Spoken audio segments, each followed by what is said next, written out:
Salut tout le monde, allez on se retrouve pour une nouvelle vidéo. Aujourd'hui nous sommes je regarde sur le téléphone, parce que j'ai déjà oublié, le mardi 19 juillet. Vous voyez ça bouge un petit peu, j'espère que ça va se calmer dans la journée. Bon, je savais pas trop quoi vous faire comme vidéo aujourd'hui. Et vous avez été relativement patient sur les dernières par rapport à la taille des poissons. Petite dorade, gascon, oblade, voilà, maquereau. Je l'ai toujours dit, hein, moi je pêche ce qu'il y a et sur ma chaîne, c'est pas une chaîne de surenchère en taille de poisson pour attirer du monde. Je pêche ce qu'il y a et ça me convient très bien. Mais bon, aujourd'hui j'ai envie de vous montrer quelque chose d'un petit peu différent. Donc je vais aller au large. C'est pas grand chose, hein, ça représente quoi, allez, 10 minutes de navigation en plus, à fond. Et je vais vous montrer comment pêcher au broumet.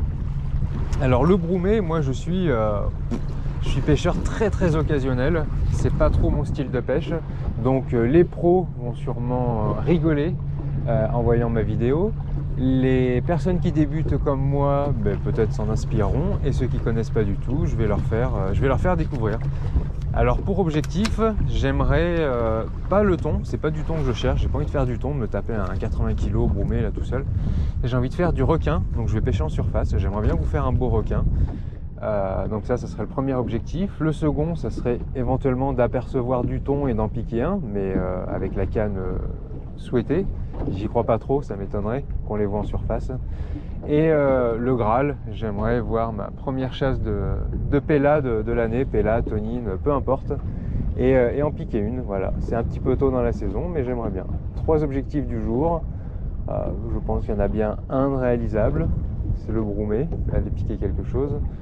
Et puis pour le reste, on verra ça, en espérant que ça se calme un petit peu au large, parce que là il y a un petit peu de vague, hein. Mais dans l'après-midi ça devrait se calmer. Allez, c'est parti.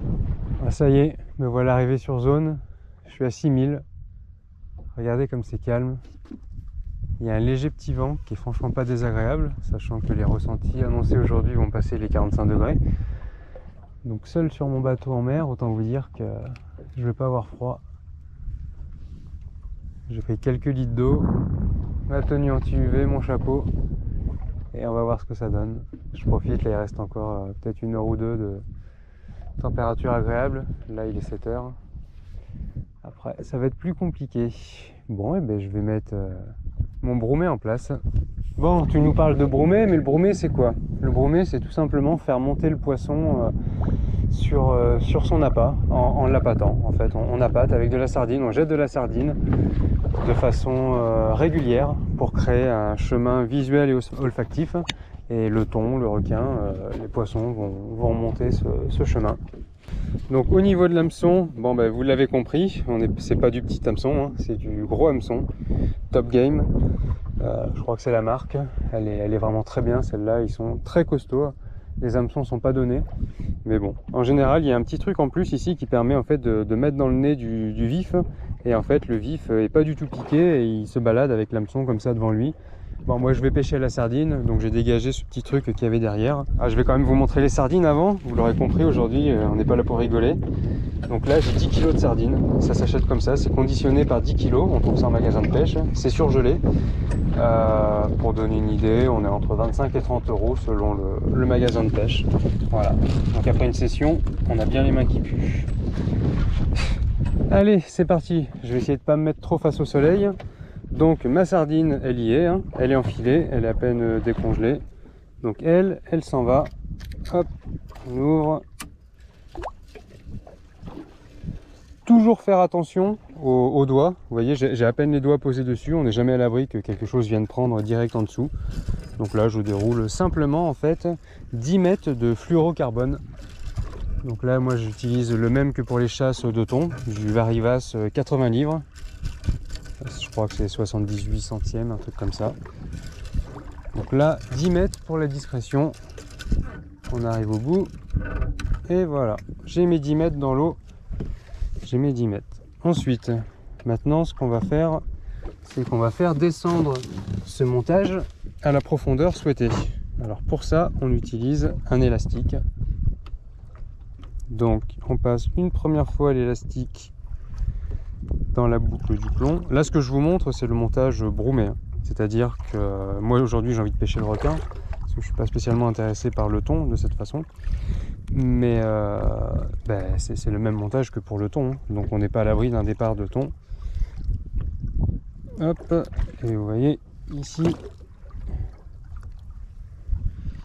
on fait la même boucle, on passe et on repasse en fait dedans, voilà, c'est tout.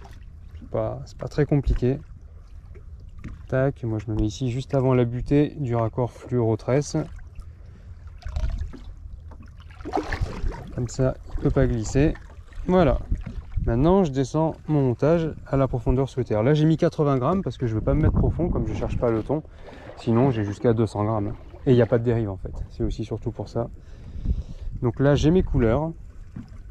Je vais juste descendre 10 mètres. 10 mètres, plus la sardine qui va descendre avec les 10 mètres de fluoro. On va arriver à 15 mètres de fond à peu près. 15-16 mètres, je pense. C'est très largement suffisant pour le... Hop, je vais fermer ça. On laisse ouvert toujours. C'est suffisant pour le requin. Le bouchon. Le bouchon, il est là. Je gonfle pas trop. Hop. Même principe. Même principe. Je passe l'élastique.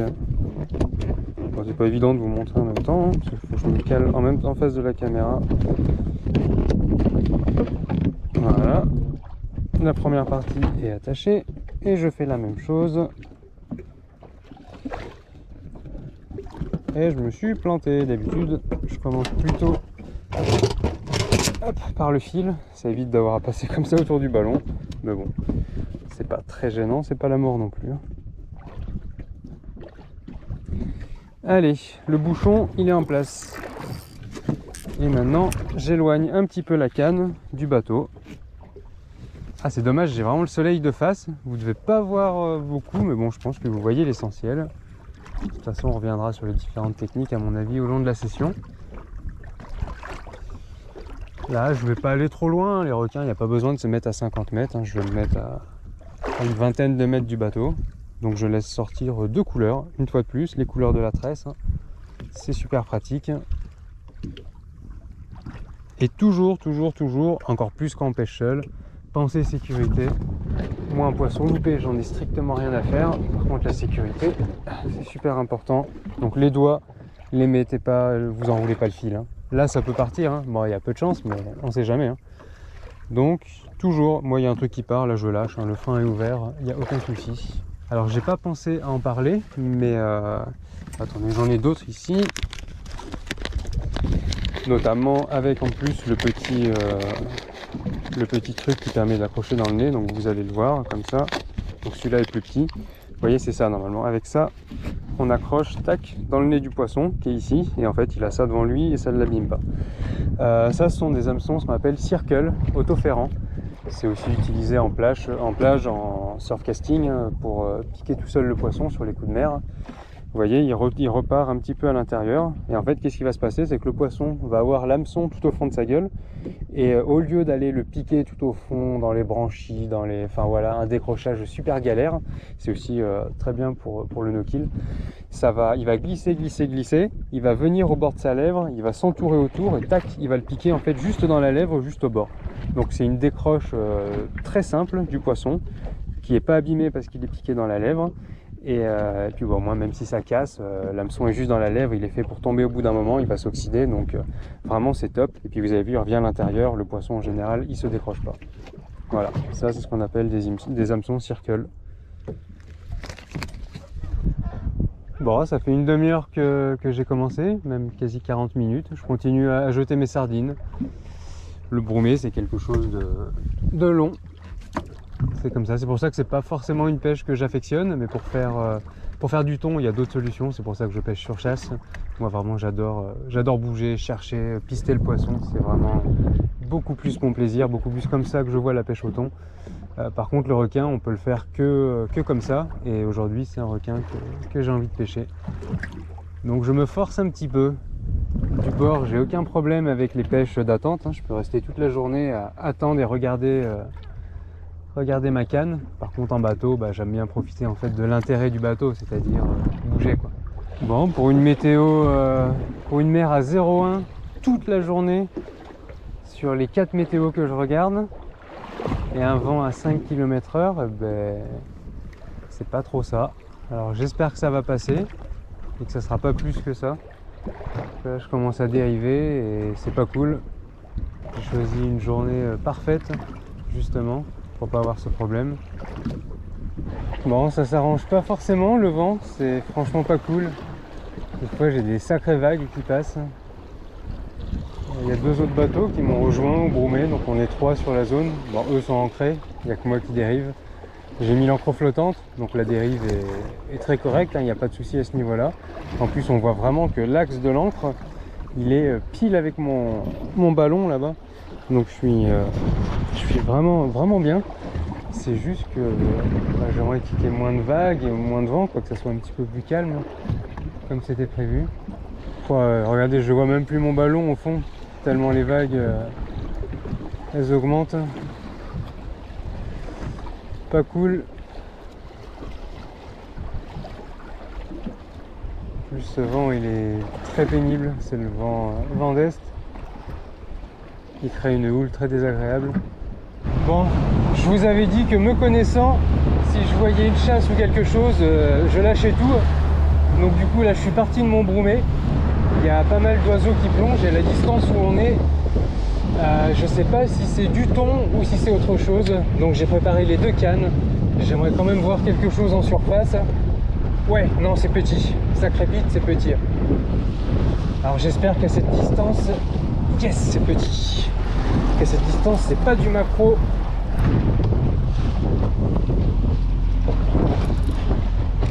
J'aimerais trop piquer ma première tonine ou pella de l'année. Ouais, je vois les gerbes, c'est pas loin. C'est pas loin. Je vais pas tarder à distance de lancer. Bon, c'est très dur à approcher, ça dure pas. Je sais pas si ça a pas l'air très gros. Je pense que c'est de la tonine. Donc c'est normal que ça soit dur à approcher. J'ai coupé le moteur. Ça se passe un peu par là, vous voyez, il y a les mouettes par là-bas. Je vais tout miser sur le fait que moteur coupé, ça remonte pas trop loin, que je puisse faire un lancer dedans. Et même là, avec la tonine, c'est très loin d'être gagné. Ce que je vous disais, ça fait un quart d'heure que je suis en dérive. Il y a des splashs derrière le bateau, voilà. Des splashs là-bas tout au fond. Hop, je sais pas si vous voyez, et ma canne elle va me gêner. Pas sûr d'arriver à y faire un lancer, il faut aller très vite avec la tonine. Ouais, c'est derrière. Voilà, c'est derrière. Je suis un peu court, je pense. Je vais pouvoir en refaire un, comme j'ai pas le moteur, peut-être que ça va tenir. Bon, en tout cas, je suis bien sur la zone, c'est nickel. Je vais faire comme ça, je pense que c'est comme ça que j'aurai mes meilleures chances.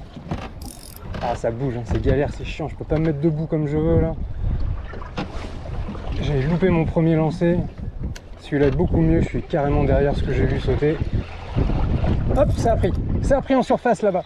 Non, si je l'ai. Ah, on va voir ce que c'est. Hop, j'essaierai un peu. Ouais, ben, c'est pas un thon. Hop, ça splash devant. Partout. Partout, il y a les oiseaux. Yes.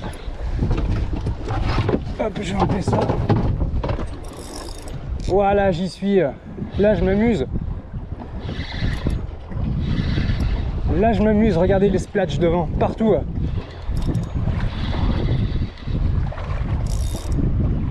Je pense que c'est de la pella. J'ai pas le salabre, je vais la monter comme ça.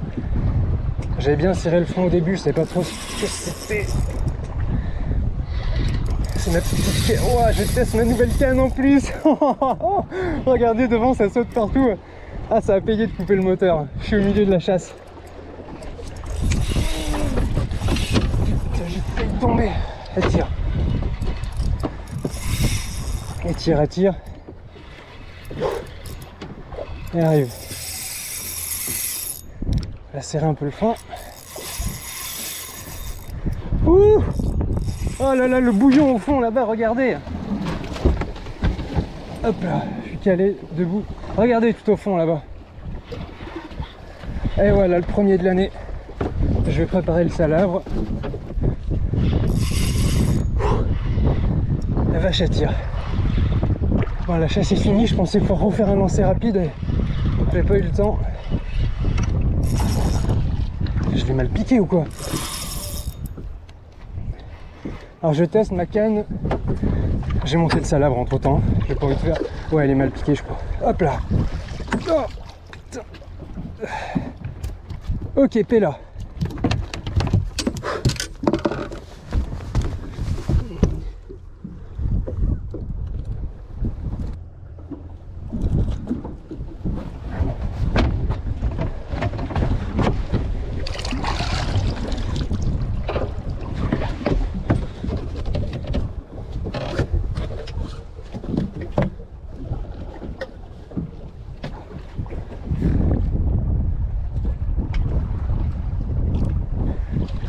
Allez hop, ça repart tranquille comme d'hab.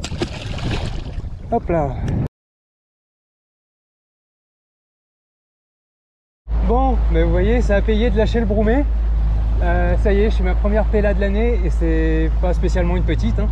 Donc je suis assez content. Bon, je vois plus rien. En gros, il y avait juste une chasse. Hein. J'ai réussi à bien l'appréhender, je suis content. Mais je vais quand même tourner un petit peu 20 minutes sur le secteur avec une traîne, juste un artiste et un raglou en teaser, un seul, pas 50. Voilà, je vais repasser dans la zone où j'ai eu mon départ, on sait jamais, il y a peut-être juste plus rien en surface. Je vais maintenir une vitesse assez élevée pour couvrir du terrain. J'ai vu un truc sauter là, sortir entièrement de l'eau, c'était long comme ça, je sais pas ce que c'est. Qu'est-ce que c'est que ce délire? C'est bizarre, c'est sorti entièrement. Ah, peut-être un poisson lune. Peut-être on va le revoir, je sais pas. Je vais juste me mettre en prise en avant, pas faire trop de bruit. C'était par là-bas. Qu'est-ce que c'est que ça? Oh, le départ. Gros départ, putain. J'ai peur d'avoir piqué un ton. Oh, qu'est-ce qui m'a pris l'artiste? Oh, j'ai peur que ce soit un ton. Ouais, je filme. Incroyable départ. Oh merde. J'ai piqué un ton. Ton à l'artiste, c'est pas possible. C'est pas possible.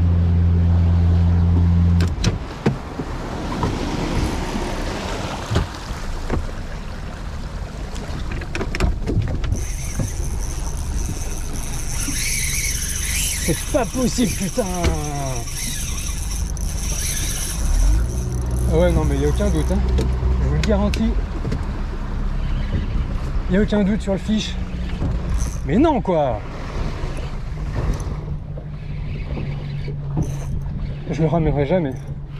Jamais je le ramènerai. Oh, le départ, le minet, j'ai cru qu'il allait prendre feu.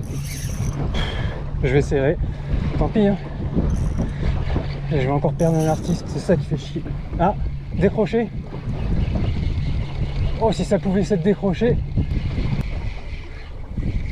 Oh, il y est. Ah ouais, j'ai bon l'heure. Alors, qu'est-ce que ça dit? Qu'est-ce que ça dit? Bon, décroché. Nickel, pas abîmé. J'ai rien perdu. Bon, j'ai retraîné un quart d'heure avec mon leurre. Mais bon, j'ai pas eu de départ. Les thons, c'est quand même assez rare en traîne. Je le dis à chaque fois, moi j'en fais parce que je traîne souvent, mais vous imaginez le délire si les thons ils partaient comme ça sur ceux qui traînent là, au bord à la Pella, tout le monde casserait. Donc bon, ça s'est pas reproduit, donc j'allais moi sur mon Broumet dans tous les cas, reprendre mon Broumet avant que mes sardines pourrissent. Allez, à nouveau en place. Ça se calme un petit peu, donc c'est reparti. Mes sardines, j'en ai mis un peu dans le seau, j'en coupe d'avance, j'en envoie régulièrement afin de créer un sillage. Pour ceux qui ne savent pas, en fait, ça s'achète par 10 kg, c'est des cartons. Bah, vous avez vu le carton, je crois que je l'ai montré ce matin. Ça vaut, selon le magasin, allez, on va dire la fourchette large, entre 25 et 30 euros. Les 10 kg, donc c'est quand même bien moins cher que la sardine de grande surface. Moi je les prends sur le port, il y en a quasiment tout le temps d'avance, hein, voire peut-être tout le temps d'avance, c'est top, à l'Espadon. En plus leurs conseils là-bas ils sont vraiment top, enfin, je suis jamais déçu, à chaque fois que j'ai besoin d'avoir un conseil ou une info, je vais là-bas. Si vous avez l'habitude d'y aller ou si vous découvrez le magasin dans la vidéo, n'hésitez pas à leur dire que j'ai glissé un petit mot sur eux.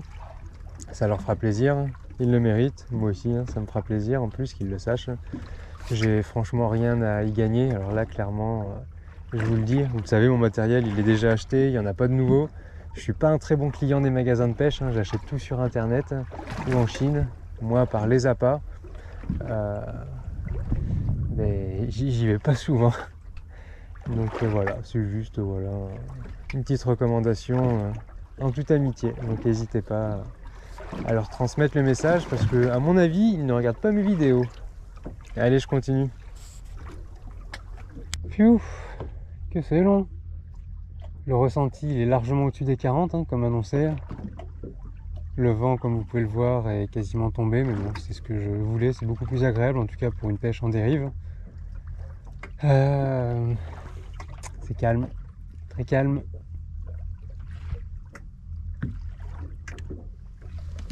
Je continue à être rigoureux sur le bromé. J'en vois régulièrement. Les conditions sont toujours aussi idéales. Je pars pile dans l'axe de ma ligne, donc c'est impeccable. Puisque c'est calme, je vais en profiter pour vous parler un petit peu du matos parce que je me rends compte que j'ai rien dit là-dessus. Je vais expliquer la technique du bromé, mais j'ai pas parlé du matériel. Alors il n'est pas du tout à imiter ou quoi que ce soit. Hein. Je suis pas un pêcheur de bromé. J'ai pas eu envie d'investir dans ce type de matériel parce que c'est pas une pêche qui m'attire plus que ça. Et il se trouve que j'avais une canne Penn que j'avais acheté à la base. Je me suis dit pourquoi pas le lancer sur chasse pour avoir une canne plus raide et ramener le poisson encore plus vite. Bon, il s'est avéré qu'elle est vraiment trop raide, c'est impossible de lancer avec. Hein. C'est la Régiment 2 Jig. Donc en fait, c'est une trick, hein. Elle est un peu souple, mais enfin même pas, ouais, non, elle est pas souple. Elle est bien pour pomper, voilà, pour donner des bras, mais pas pour lancer. Donc j'avais ça qui traînait, donc ça monte à 100 livres je crois, donc aucun souci. Et le moulinet, bah, pareil, un moulinet que j'avais acheté au début quand je connaissais pas trop la pêche sur chasse. C'est le D4, je l'avais acheté en même temps que ma canne Wixom 9, qui était vraiment formidable, d'ailleurs ils ne la font plus. C'est le Chaos, mais en 10 000. Lancer avec un 10 000, je vous le dis direct, prenez pas ça. Hein. Prenez pas ça pour lancer avec un 10 000, c'est trop lourd, c'est pas agréable du tout. Par contre, et ben voilà, pour un petit ensemble bromé léger au requin, on va dire, bromé léger, ça, je pense que ça passe. 500 mètres de tresse en 80 livres, il y a de quoi en fait, voilà, suivre un minimum le poisson et pas se faire dérouler en 3 secondes. Le frein est annoncé pour 20 kg. Il est évident que je ne vais pas mettre le frein à 20 kg. Hein. Donc dans tous les cas, ça peut faire l'affaire. Voilà. Vous aimez que je vous explique mon matériel, j'ai pris ça et c'est pas forcément un matériel à imiter. Regardez quand même la couleur de l'eau à cette distance. Je sais pas si ça rend bien sur la vidéo, mais elle est translucide. Je vois descendre mes sardines à je pense 10-20 mètres au moins. Je les vois briller au loin. Et toujours rien. Ah, le bromé, je crois que c'est définitivement pas fait pour moi. Hein. J'ai un truc qui a sauté à côté du ballon. J'ai plus de bromé, j'ai jeté mes dernières sardines là il y a 15 minutes. Attendez, je vais essuyer. Et quelque chose a sauté juste à côté du ballon.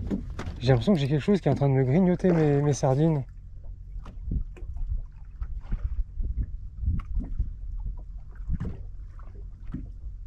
Ah ouais, j'en suis sûr. Hein. Ça met des tapes sans arrêt dans la canne, c'est quoi? Je vais essayer de ramener un peu.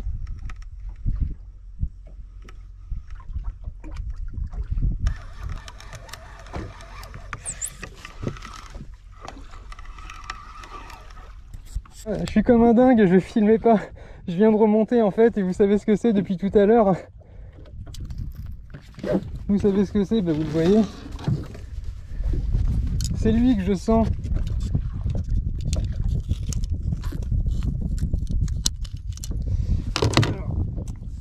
Alors, on va essayer de pas l'abîmer, vous vous en doutez bien. Un mini requin.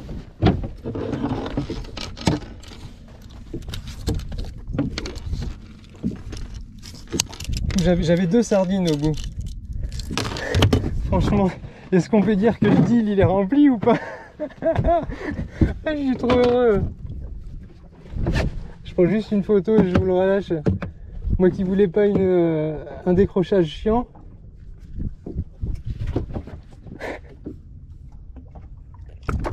Allez, on se le regarde. Aïe, Je le regarde partir ensemble.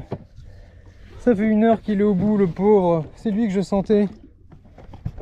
Il est venu bouffer mes 2 sardines. Allez. Oui, il a envie de partir, hein. Ah, je suis content. Il est minuscule, franchement. Vous allez vous foutre de moi, mais c'est compliqué, hein.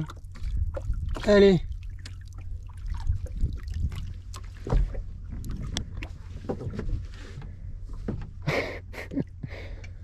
Oh là là. Il est ridicule, hein, que ça soit clair. C'est beaucoup plus gros que ça, hein. Ça peut faire 2 mètres. Mais j'en ai fait un. Le deal, il est rempli, hein. Péla, départ de thon, requin. Comme je dis à chaque fois, on choisit pas la taille, hein. Le poisson il mord, il mord pas, il est petit, il est gros, c'est la mer. Je suis très content. Voilà, j'ai tout nettoyé. J'allais rentrer. Allez, après ce petit requin, mes requins, je suis sur le chemin du retour. Je suis à 4 nœuds et demi, là je traîne assez vite. On verra. J'ai mis la grosse canne, histoire d'éviter une mauvaise surprise comme ce matin. Ça m'étonnerait qu'un thon revienne, hein, c'est déjà assez rare que ça le fasse. Mais dans le doute, on va assurer. Voilà, eh bien, écoutez, je suis content. On verra ce qui se passe d'ici à ce que j'arrive au port. Je vous remercie toujours autant pour vos messages. J'essaye de faire évoluer la chaîne YouTube, la page Facebook, le site web, tous les jours. D'ailleurs, vous avez dû voir qu'il y a un nouveau logo, une nouvelle bannière sur mon site et sur Facebook. Sur YouTube, j'ai pas encore réussi à la mettre. C'est une personne qui me suit, en fait, un abonné qui s'est proposé, c'est son métier. Il fait ça avec son frère et il m'a fait ça du coup gratuitement. Donc pour le remercier, je mettrai le lien en fait de sa société de design, de web design. Je sais pas si c'est comme ça qu'on dit sous la description. Voilà, c'est très gentil de sa part.